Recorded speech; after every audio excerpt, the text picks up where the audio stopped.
Assalamualaikum warahmatullahi wabarakatuh. Di sini saya atas nama Zaiful Bahri, saya ingin menjelaskan tugas yang telah saya kerjakan atau mempresentasikan. Langsung saja, di sini ada dasar-dasar filsafat. Yang pertama itu definisi filsafat.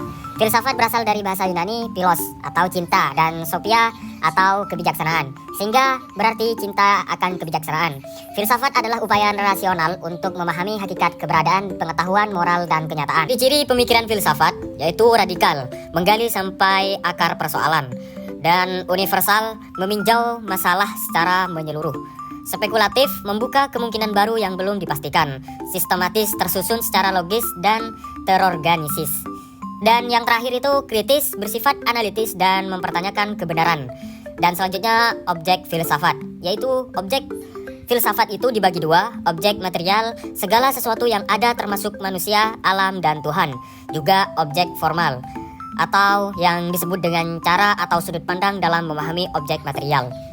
Tujuan filsafat. Tujuan di sini dibagi menjadi 3 bagian. Yang pertama, mencari kebenaran yang mendalam. Yang kedua, menjawab pertanyaan fundamental tentang kehidupan, keberadaan, dan nilai-nilai. Dan yang ketiga, menyusun dasar berpikir rasional dan logis. Dan yang kedua di sini ada hubungan filsafat, ilmu, dan agama. Perbedaannya, filsafat bertumpu pada akal dan logika tanpa batas, berupaya memahami kebenaran universal. Dan yang ilmu bersifat empiris, menggunakan metode ilmiah, fokus, dan fakta yang diuji. Agama berdasarkan wahyu atau keyakinan transinden, berpusat pada keimanan dan nilai spiritual.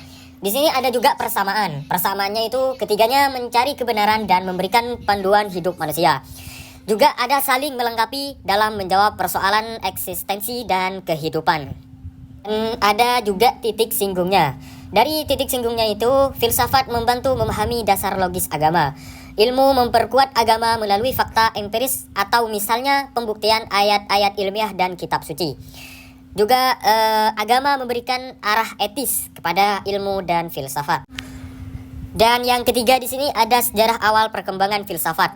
Dari mitologi ke pemikiran filsafat. Mitologi ini penjelasan fenomena alam berdasarkan cerita-cerita mitos yang tidak dirasional. Di filsafat memuncul sebagai upaya rasional untuk menjelaskan dunia dengan akal. Pemikiran filsafat pra-Sokrates.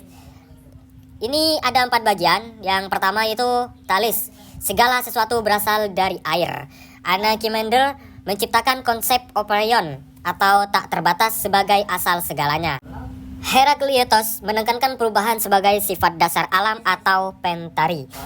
Parmenides menegaskan bahwa perubahan adalah ilusi dan keberadaan adalah satu. Yang keempat di sini ada filsafat sebagai induk ilmu pengetahuan. Proses munculnya ilmu dari filsafat.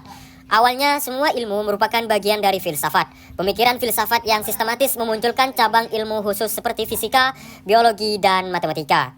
Juga ada perkembangan ilmu pengetahuan, abad pencerahan, penekanan pada metode empiris dan rasional. Revolusi ilmiah, munculnya teknologi modern dan disiplin sebagai ilmu spesifik. Mengenal filsafat klasik. Pengertian filsafat klasik, filsafat yang berkembang pada zaman Yunani kuno dengan tokoh-tokoh utama Sokrates, Plato, dan Aristoteles. Pokok pikirannya, Sokrates fokus pada etika, kenalilah dirimu sendiri, dan dialog untuk mencari kebenaran. Plato, dunia ide sebagai realistis sejati, teori tentang negara ideal, dan dualisme antara dunia nyata dan ide. Aristoteles, pengetahuan berdasarkan pengalaman logika sebagai dasar berpikir ilmiah, dan konsep kebahagiaan melalui kebijakan. Yang keenam di sini mengenal filsafat Islam. Pengertian filsafat Islam, upaya rasional untuk memahami wahyu Islam menggunakan pendekatan filosofis. Faktor munculnya interaksi dengan filsafat Yunani dan Persia. Kebutuhan menjelaskan ajaran Islam secara rasional. Objek filsafat Islam, menciptakan alam semesta, hubungan manusia dengan Tuhan, etika dan kehidupan setelah mati. Pemikiran filosofi Muslim tentang penciptaan alam. Al-Kindi, alam berasal dari Tuhan sebagai sebab pertama. Al-Farabi menekankan pada hierarki keberadaan atau emanasi. Ibnu Sina, teori menciptakan kontingen yang bergantung pada keberadaan Tuhan. Al-Ghazali mengkritik filsafat yang bertentangan dengan ajaran Islam tetapi tetap menggunakan logika. Oke, thank you semua untuk presentasi kali ini saya cukupkan, semoga bermanfaat. Sekian dari saya. Wassalamualaikum warahmatullahi wabarakatuh.